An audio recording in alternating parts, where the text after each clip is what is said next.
في هذا النص سأروي لكم كيف جعل ليونيل ميسي نجم فريق برشلونة فريق ريال مدريد يكره اليوم الذي ولد فيه النجم الأرجنتيني.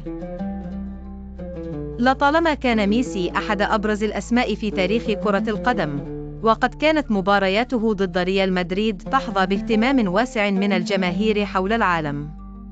في بداية كل موسم جديد، كان مشجعو ريال مدريد يشعرون بالتوتر قبل مواجهاتهم مع برشلونة، والسبب كان ميسي.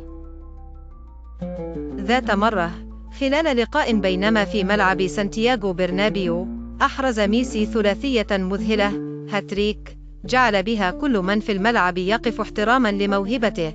ورغم أنها كانت لحظة مخيبة لريال مدريد، إلا أنها أظهرت للعالم عبقرية هذا اللاعب. لم يكن الأمر يتعلق بالأهداف فقط، بل أيضا بأسلوب لعبه وقدرته على التحكم في الكرة بطريقة ساحرة. كان لديه قدرة غير عادية على تغير مجرى المباراة في لحظات غير متوقعة. في كل مرة كانت الكرة تصل إلى قدميه، كان يخشى أن يسجل هدفا أو يقوم بتمرير حاسمة. إضافة إلى ذلك، كانت مواجهته لريال مدريد دائما تعني اختبارا صعبا للمدافعين ولحارس المرمى.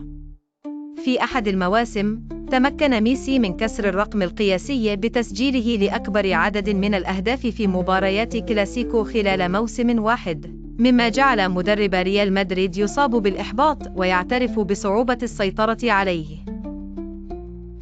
ويمكن القول أن يوم ميلاد ميسي تحول في ذاكرة جماهير ريال مدريد إلى موعد دائم لحزنهم، رغم أنه كان يوم سعادة وفخر بالنسبة لجماهير برشلونة.